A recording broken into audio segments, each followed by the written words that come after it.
Heavy metal rock. Global mind.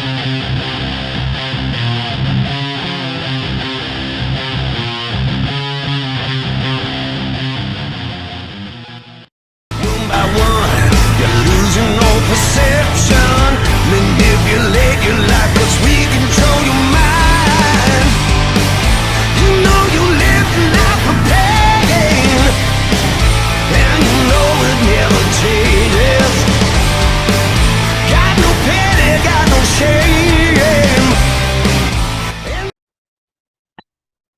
Hi, I'm Robert Cavuto, and today on My Global Mind, we're speaking with legendary vocalist Lynn Turner to talk about the release of his new album, Belly of the Beast, that's coming out October 28th. Joe, welcome. It's an honor to speak with you today, man. Right back at you, Robert. Thank you very much. A fellow New Jersey guy. Yeah, absolutely. Hackensack. What exit? What, I grew up What in exit? I grew up in Dumont, and Oh, wow. I played St. Mary's in Dumont numerous times that's where I when went we to were church. playing. Yeah, really. That's right. I knew St. I knew the priests and the clergy back then. I mean, that's where my local band was. That was one of the hot spots. Always Dumont brought a lot of kids into the dance. Where did you play? In great. the auditorium in St. Mary's? Yeah, we used to play like in the gym. And we charged $2 to get in, and we'd split with the church. You know, they'd get $1, we'd get $1. That is so funny. You know, when I grew up, I was in a cover band, and we tried to play there, and they shot us down. I guess there was some sort of incident, and they wouldn't let us play. This was probably 83, 84. They wouldn't let us do it. Oh, well, okay, that's way later. That's way later. What year were you doing it? Oh, geez, I guess we were doing it from 75 to 70, 75, you know, somewhere in there. Oh, wow. We had a band called Ezra. I don't know if it rings a bell or No. whatever, but it's quite an age difference here. So, yeah, but it was fine back then because they were actually making good money too. Yeah, why not? Yeah. You know, we So tried to Dumont. do it. I also, I used to work in the Bergen Mall at World Imports. I used to go to World Imports. I never saw you there. I think I didn't realize your fame until, you know, to Rainbow. So Yeah, well, that was much later. Yeah. yeah, and I probably wasn't working there until maybe 83, 84, Okay. right around college, 82. When I went to college, and they got rid of the head shop, and they just turned it into a rock and roll store in the back, and the front was more like trinkets, you know. And I was living there at that time, actually, still in Hackensack or maybe Little Falls. I think I was in Hackensack. Yeah. Hackensack, Still in okay. Hackensack. Oh, that's very cool. Yeah, we got a little history, a little Jersey boy history. Yeah, Jersey. What are you gonna do? Okay. You know, and I only heard the two singles, the video singles that were released. Okay. Belly of the Beast, Black Sun, tremendous. You Thank know, you. can you tell me what the rest of the vibe of the album is like? Well, I'd say it follows suit as far as production and lyrics are pretty deep. They're not all socio-political, geopolitical, but they're pretty introspective. Dark Night of the Soul is one track where it's about I had a heart attack 4 or 5 years ago, and you have these revelations whenever you have a near-death experience. So things like that. I'd have to say that it's chock full of personal, introspective lyrics and also society. There's a song called Rise Up, which is basically an anthem for freedom, for the people to rise up and be free. You have to fight to be free type of anthem. So, and then there's one called, for example, Living the Dream, which is really taking a stab at fame, fortune, and celebrity, where it's like, is this really what we wanted? You know, is this all there is? Yeah. You know, it's because it's not really all what it's drummed up to be. Actually, you know, fame is a trap and so on. So it's kind of varied, but at the same time, I think it's very strong, powerful, 11 cuts. I say it's all killer, no filler. Because there's no bad, bad songs. Yeah, no bad songs. The two songs I thought were great. You know, and I know you from the Rainbow days, and you have that smooth, hard rock, melodic radio voice. And Belly of the Beast was a real metal song. Is that something you like to do? And is that something side that you like people to see? Yeah, I've been wanting to do an album like this for a long time because I can sing many styles. I mean, I can go from Sinatra, to Sepultura, that type of thing. My father, rest his soul, he always said to listen to all kinds of music. So in my house, we had from opera, to jazz, to classical, rock and roll, we listened to everything. Yeah. It was a very musical house, musical family, as Italians are, and and I can sing many styles. So this was one that I felt I could easily reach out to and adapt my voice to. And when I met Peter Tägtgren, that just summed up the whole idea and vision, because Peter can do a sort of melodic metal tracks. And we were very conscious of my classic rock past, and we wanted to make a bridge between the two, between, say, modern metal and melodic hard rock. And I think we exactly did that. We accomplished our mission. Awesome, awesome. So How does a Jersey guy meet Peter Tägtgren, if I'm saying that correctly, who's a producer in Sweden? How does that come about? Yeah, Peter Tägtgren is he's famous for a couple of things. Bands like Pain, Hypocrisy are his projects, and he also did Lindemann, Till Lindemann from Rammstein. He had two good albums with him.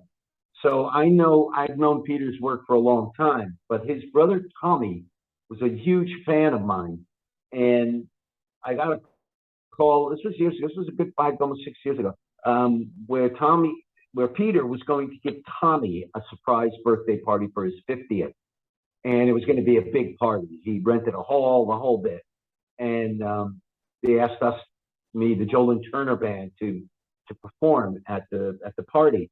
Right. So after the performance and everybody's drinking and eating, and me and Peter, we got along great. We started to realize we had a lot in common, a lot of chemistry. So eventually he just said, "Hey, why don't we do something together?" And I said, "Man, that would be great." So he gave me a track, and that track later became, on this album, "Don't Fear the Dark," which is kind of Jungian in a way, about our shadow lives. Yeah. If you know anything about the shadow, our dark side. Okay. So to embrace our dark side. And I sent it back to him, and he loved it.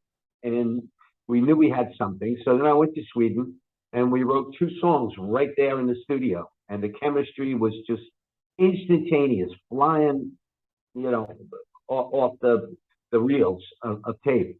So we said, we got to continue this. So when he went back on tour and I went back on tour, little did we know the pandemic hit. Then we continued virtually, because for 2 years we were all separated, like many bands. And that, I think, was almost the curse was a blessing in a way, because it gave us the time to really concentrate and make a great album, and not just a good album. Because contractually, a lot of times bands have to create an album in, say, 6 months or 3 months, or whatever the contract decided on. And we had just unlimited time at that point. So we just really honed it, and we refined it and polished it until we felt we had 11 strong tracks. And then, of course, we went shopping for our contract, and I ended up with Mascot Records, because I felt that they were an honest label, full of honest, Ed was the president's a great guy, loves music, and they showed a lot of belief in the product, in me and the product. And that's really, in my opinion, one of the number one things you need, is belief in the artist itself, because if they don't, they just throw it against the wall and see what sticks. So that's how it all ended up here. Yeah, and I'm looking forward to hearing the rest of the album. Peter, from what I've read, is a multi-instrumentational guy. He plays not only brilliant. So did he do all the drums, the bass, and the guitar? Well, it's funny, because he was originally a drummer. Yeah. But his younger son Sebastian just did all the drums. Sebastian Tägtgren, because he became a better drummer than Peter. Oh, but Peter is a multi-instrumentalist. He played all the backing guitars. He played bass. He did all the programming, And as far as strings, he had a wonderful guy there that we enlisted to do minimum string parts here and there, just to sort of spice up the tracks, you know, where it needed. So it had a deeper element. I mean, this is an epic type of record. It's not a laptop record. It's done in a real studio. But Peter is a brilliant multi-instrumentalist, producer, writer. He really is. What I loved about Belly of the Beast, I like the hard stuff as well as the you know, the melodic. And what I noticed about it was that it really painted a picture in my mind of the lyrics and what you were trying to get across. Is that something you like to do lyrically? Yeah, as Peter pointed out in an article, he said I'm a storyteller. Yeah, I think that's what says it all. You know, I can write cryptically. I have an English lit background, and that helps a real lot as far as completely by accident, but it helps a lot in your writing. You learn the tools of authorship. Anyway, I want to tell stories. I like it when it's like almost a video in your mind. You're listening to the lyrics, and as you said, you can follow it in your own mind as a storyline. And there's no confusion about what I'm saying. It might be colorful and it might have some catchphrases, original or not, but at the same time, you get it. And that's what I'm trying to do on this album. I'm trying to project a message. It's not only entertainment, but it's a deep message about what's happening in the world today. Right. Tell me about that connection. And from what I understood, there's a connection of Belly of the Beast and religion. What is your connection to the spirituality and music? How does that all come to play? Well, I went to Immaculate Conception, parochial school, as you went to St. Mary's in Newark. And, you know, I have an extensive Catholic background. I don't necessarily practice that faith. I am spiritual more than I am religious now. Okay. But I did study the Bible. I also went to Bergen Catholic, which you may know of, as 2 years of my high school.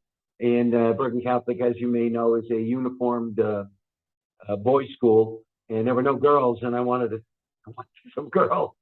So I switched over to Hackensack High for the last 2 years. And I really didn't have to study at all because what I was taught by the Jesuits there was just way beyond what public school was teaching. Yeah. Anyway, with that background, I'm extremely familiar with the Bible and its prophecies and all the books of the Bible. I mean, I wouldn't say I'm a scholar, but at the same time, I'm pretty well read. And the belly of the beast is, the beast has come up many, many times in the Bible and prophesized as well, and especially in Revelations. The beast, let me explain that first for the listeners. The beast is our system that we live in. It's our geopolitical system, it's our economic, educational, it's the system that that the population of this earth lives in, that is created by the governments and the authoritarians and things like that. So we are in a beast system. The belly of the beast as a phrase is not necessarily a new phrase. And I mean, it appears many times in the Bible, the beast appears, but as far as the belly of the beast, Anthrax had a song, Seagal had a movie, there's plenty of belly of the beast. So it's not a new phrase that I invented. However, when you're in the belly of the beast, you're really in the middle. You are like Jonah in the whale. Yep. You know, you have been swallowed by the beast. And this is what I feel society is basically in right now, the world population, that we are being swallowed by an authoritarian, totalitarian, one world government that really wants to enslave us, literally. It's tried to happen before many times since the Roman days and beyond, but humanity, for some reason, always came out of it and won in the end. This time, I think we're going dangerously close to the precipice because people have become too comfortable, too unaware of their surroundings. I think they watch too much Netflix or something, you know, sitting on the couch. That'll dull your mind a little bit. Yeah. And the wake up, when I say wake up, I don't mean woke. I mean wake up. I mean awareness of what's happening is happening much slower than the system, than the beast is taking over. So if we're not careful, I think the beast is just going to swallow us up entirely, or at least digest us, because we're already swallowed. Now it's just a matter of time. And if we don't take action soon, which I'm warning in the belly of the beast, I say, heaven help us. Again, the spiritual side. I bring in the fallen angels. I bring in the watchers, and I explain that the fallen angels prepare for the feast, because that's basically what they do, is they want the souls of humanity. And that's why I think we are also in a spiritual war here. It's a war against good and evil, but it's spiritual in the sense of that it's really hell and heaven.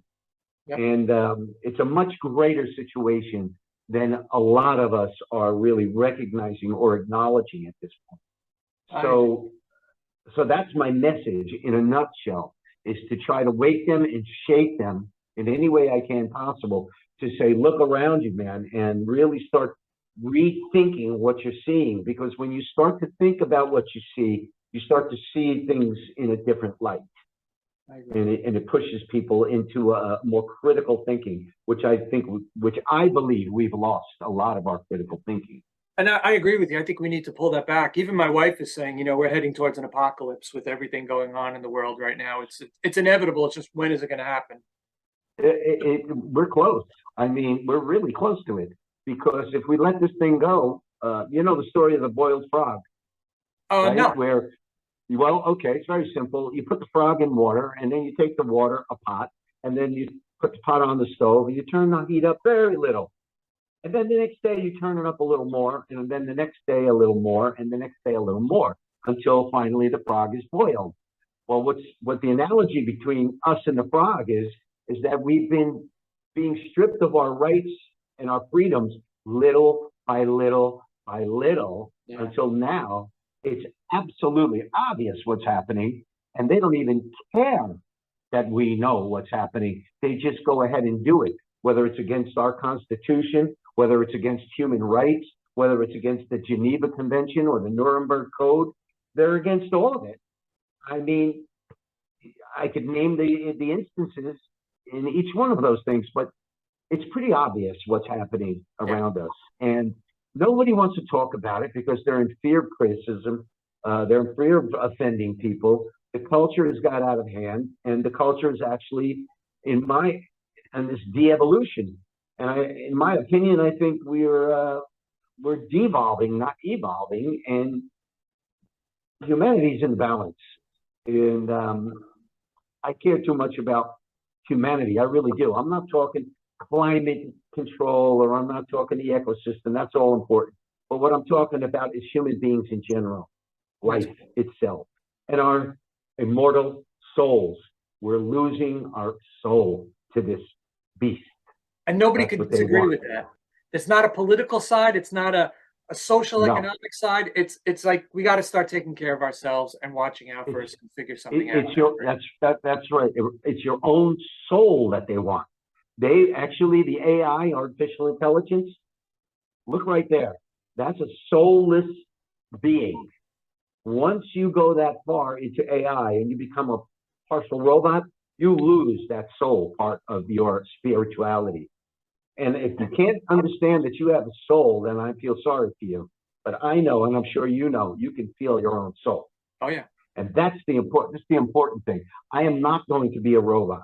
Remember the movie I, Robot? No way, man. That's not going to happen. We are humanity. And the things that these fallen angels are jealous of is our emotions, our creativity, and our connection to the God divine mind, the higher mind. And I'm not talking religion here. I'm talking the divine. I'm talking there's absolutely a universal energy that's created all of this, the creator. Okay. I agree. Yeah, I'm totally on board. And I think it'd be great to hear the fans of heavy metal, hard rock, hearing it from one of their idols, and hearing it.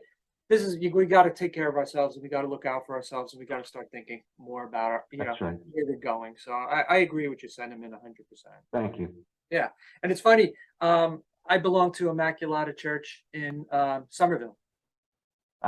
Okay. So church is a fellowship. It's great stuff, You combine with other people of the same faith, and you can exchange ideas. It's all great. I left the church. Personal story, and it's no secret now that the clergy and the priests have dabbled quite a bit in the homosexuality. And I have nothing against homosexuality, but not as a child. Yeah. They tried to molest me as a child. I was 7 years old, and it didn't happen. Fortunately, I was a street kid, and I kicked them and ran, told my mother, and of course, we got ostracized and had to move out of the parish. Wow. So that's what started me on a soul search. And I started to understand contemporary religious thought, theologies, philosophies, you name it. I went into the occultism, theism, hermetism, you name it. I'm into the mystery schools, Manly P. Hall, all of this kind of stuff. I went into secret societies. I started to really broaden myself on knowledge of what is what in this world. Yeah. I wanted to know why. Because this was not right. And something was wrong with a man of God doing that. But we're all men of God, and then we've all got the devil in us as well. We've all got the Satan curse. We're human, and it's hard to be good. It's easy to be bad, and it's more instant gratification, as we all know. But to be good, I think, is a divine path, and I know that I've been completely. I even dabbled in the black arts years ago. Wow. And I have some frightening stories that will make you absolutely a believer in the light. I Okay? don't need convincing, and I don't need to hear the stories, because I believe in the dark, the light, heaven and hell. You can't believe in God without believing in hell, and without one or the other, it's you don't believe in religion. It's simple physics. There's black and white. There's AC/DC. I don't mean the band, but I'm just saying. There's yin and yang. Yeah. Without one, there's not the other. Without rain and sun, it's the opposite. It's the polar opposite. You have to have it. So, as Jung talks about in the shadow world, we have to embrace our negative sides, our evil side, in order to understand humankind on ourselves, and we have to understand it in order to fight against it. Because if you don't understand it, you have no conscience, and if you have no conscience, you ever meet a man with no conscience? Run. No. That's all I can say. Run. I agree, and I think the sentiment is right on the money. And I love the cinematography. I love the history. I love the stories, and I'm looking forward to getting the album. What I have to ask, when you were in Rainbow, what inspired you to write lyrically back then, and you talked a little bit about what inspires you now, but what do you like to write about? What then and now? And tell me that transition. Well, I'd have to say back then I was touching upon subjects like this. Even in my solo stuff, I was writing Babylon, and when I talk about Babylon, I'm talking about Mystery Babylon, Welcome to the New World Order, the party's always going on. I was writing this 10 years ago, more, 20 years ago. I was writing about light and dark, no salvation. I mean, I can go on title after title after title.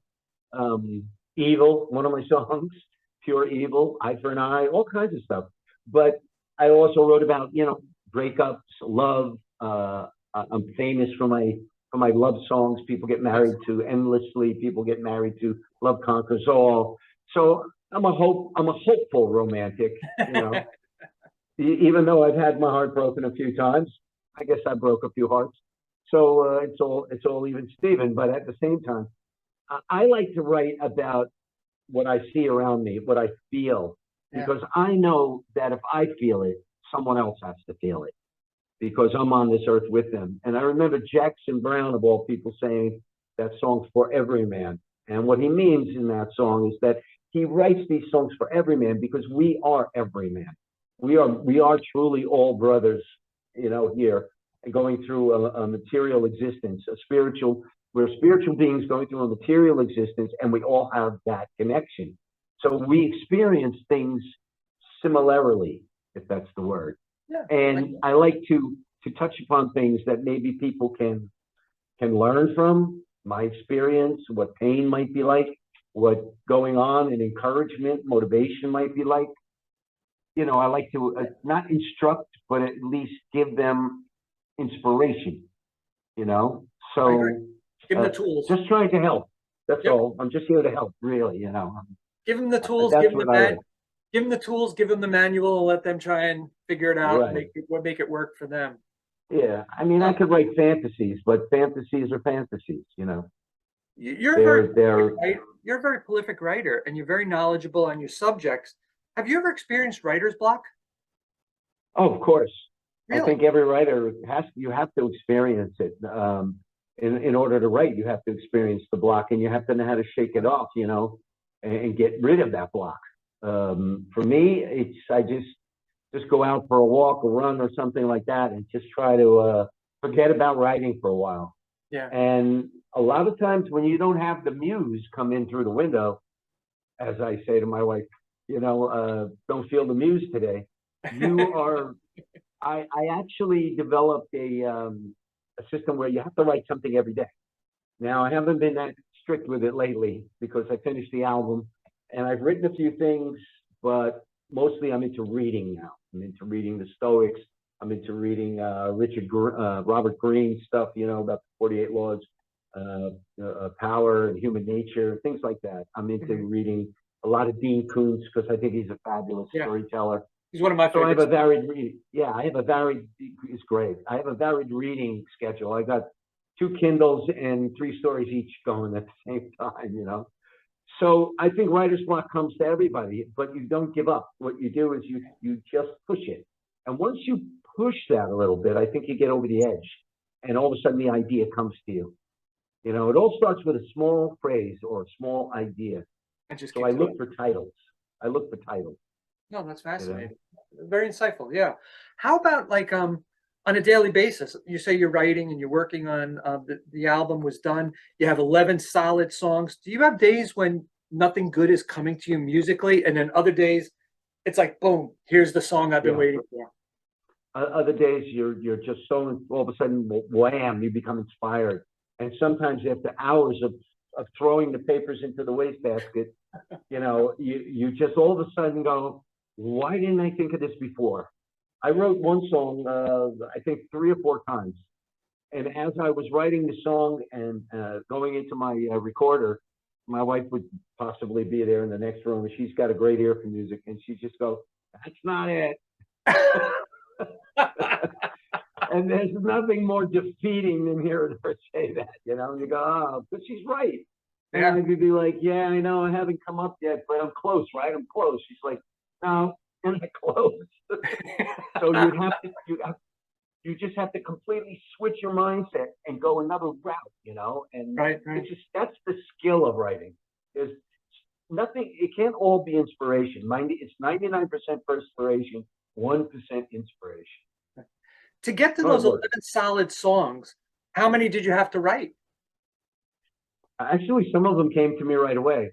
Wow. Right in the studio, we wrote 2 because I had these ideas inside of me, so it just needed to come out. I had sketches. When I joined Rainbow, for example, I had when I went for the audition, I had a small suitcase bag, really more of a canvas bag than a suitcase, and it's filled with yellow legal pads of scratches of lyrics, whole lyrics, songs that I never really got to or anything like that.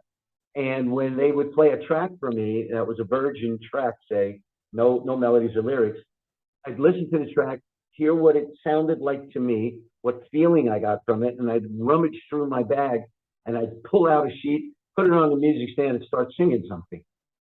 And that's how I got the job, really, because they went, "That alone is amazing right there, what you just did. Are you like that all the time?" And I said, "Pretty much. I've got a great ear and I've got a gift of melody. It's all a gift. And because I'm prolific in writing, or at least even scratches of ideas, I can follow through with the full ideas." Yeah. So it's hard work, but it's also a passion. You need to really love it. And I do. That melody, I really love it.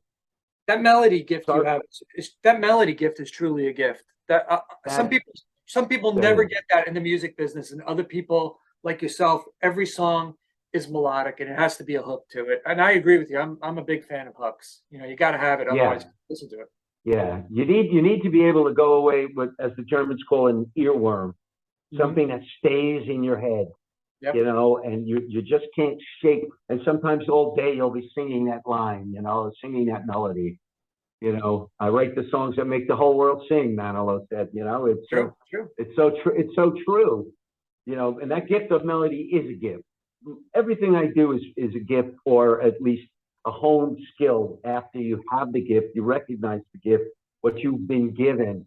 And I'm grateful every day for what I'm given every day. So thankful and grateful. I think that's part of success, is that you have to be thankful for what you are given, and not angry about what you're not given, but what Agreed. you are given. You know, That's so great. that's also a mindset. You know, a positive mindset. Yep, that's a great way of thinking. Power of positive thinking. I'm all for that myself. So yeah. Yeah. I want to be respectful of your time. I have one last question. Will there be a tour to support this? Absolutely. Let's hope that 23 is going to open up a bit more in the floodgates here, because the problem is the economy, and the economy is not getting any better with the inflation and everything else they're doing with it. Don't get me started with that. But people don't have money. People don't have disposable cash. And a lot of the promoters are hurting. A lot of the venues are hurting. A lot of the fans are really hurting. And that's really what's happening. So, yes, we want to come out and tour. We want to do something completely different. I won't be doing I Surrender or any of those songs. I can tell you that. Wow. I'll be doing Belly of the Beast, and songs that I had written in my past, like Babylon, Evil, things. I would heavy them up more than I did on previous records, because they're all part and parcel of the same theme. You know, it's my theme. So that's what we hope to do in 2023. And say a prayer for us, because we use it.